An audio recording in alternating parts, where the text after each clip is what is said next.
Assalamualaikum warahmatullahi wabarakatuh. Baik, pada kesempatan ini saya akan memberikan pemaparan mengenai aspek-aspek perilaku dan sosial dalam pemetaan intervensi. Ya, tujuan pembelajarannya adalah memahami aspek-aspek perilaku dan sosial dalam membuat pemetaan intervensi, atau istilahnya adalah intervention mapping. Kemudian yang kedua adalah memahami hubungan antar aspek dalam memperbaiki perilaku kesehatan. Dan yang ketiga adalah memahami langkah-langkah dalam membuat pemetaan intervensi dengan melibatkan aspek-aspek perilaku dan sosial.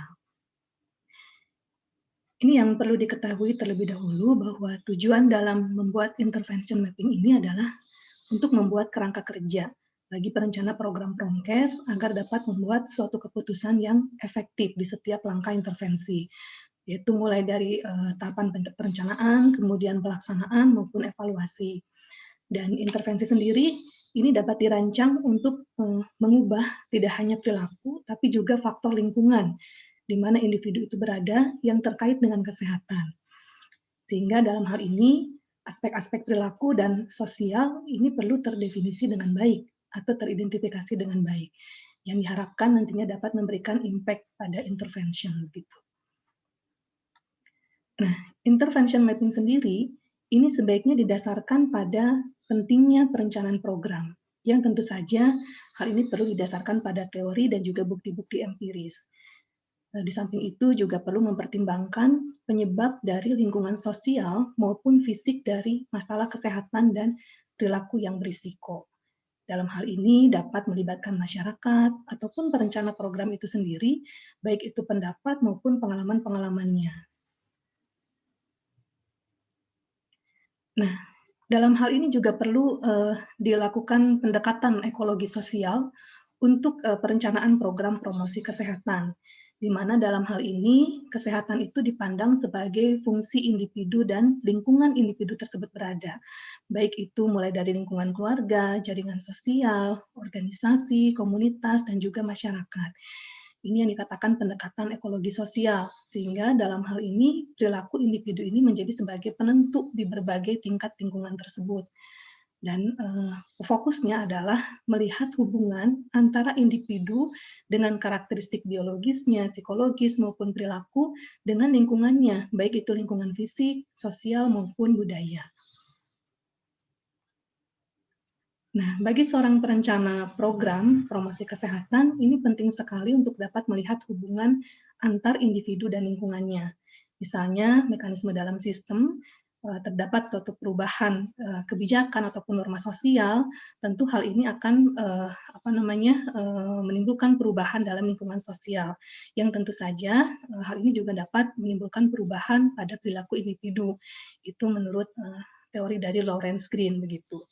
Nah, di berbagai tingkatan lingkungan tadi, mulai dari lingkungan keluarga, sosial, community, masyarakat, dan maupun negara, ini akan saling terkait di setiap levelnya, begitu, dan dikatakan embedded system.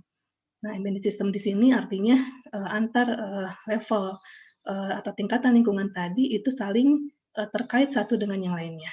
Misalnya, level interpersonal dalam hal ini keluarga tentu itu juga terdiri dari lingkungan atau terdiri dari individu-individu di dalamnya, sehingga individu itu akan embedded di dalam lingkungan interpersonal. Begitupun selanjutnya pada tahapan lingkungan yang lain begitu.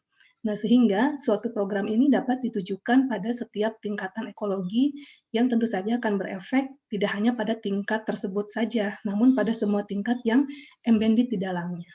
Nah, misalnya kalau kita lihat seperti ini, di dalam bagan tingkatan ekologi ini, di sini kita lihat mulai dari level individu, kemudian interpersonal, organization, community, ya, society, dan supranation. Nah, di sini terlihat sekali bagaimana lingkaran-lingkaran kecil ini kemudian saling berkaitan satu dengan yang lain. Nah, sehingga jika kita lihat di sini, ini saling embedded dalam sistem lingkungan ini. Nah, di mana misalnya lingkungan individu ini embedded terhadap lingkungan interpersonal begitu.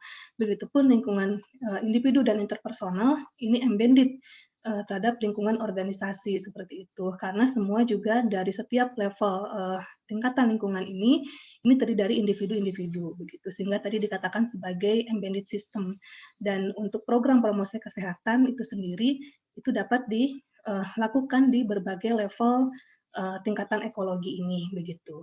Sehingga tadi seperti yang sudah dikatakan sebelumnya, akan berefek tidak hanya pada, tingkatan di mana, program tersebut diberlakukan, tapi juga pada setiap tingkatan atau level ekologi yang embedded di dalamnya itu pun akan berpengaruh seperti itu.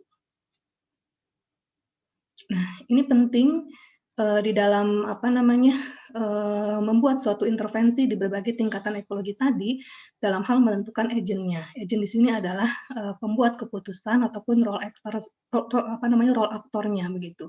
Misalnya di lingkungan interpersonal, contohnya misalnya orang tua, kemudian di organisasional misalnya manajer perusahaan, di community misalnya tokoh masyarakat, dan di society misalnya legislator, seperti itu. Nah, dalam membuat kerangka intervention mapping, ini ada beberapa hal yang dapat dilakukan seperti itu. Jadi ketika membuat suatu perencanaan program, pada prinsipnya adalah perlu melibatkan masyarakat begitu untuk membuat suatu perencanaan program.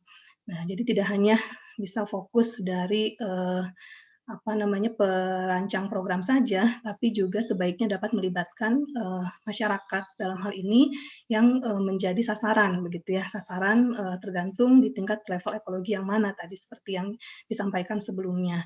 Nah, yang pertama yang dapat dilakukan dalam membuat kerangka intervention mapping ini adalah perlu sesuaikan dengan populasi dan kondisi situasinya begitu.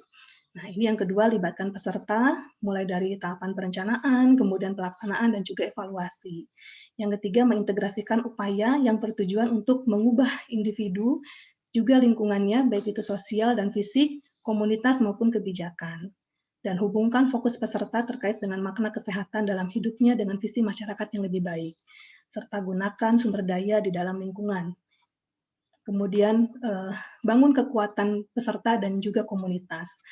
Kemudian mengadopsikan perubahan sumber daya dan kebijakan yang diperlukan untuk mencapai tujuan kesehatan yang diinginkan.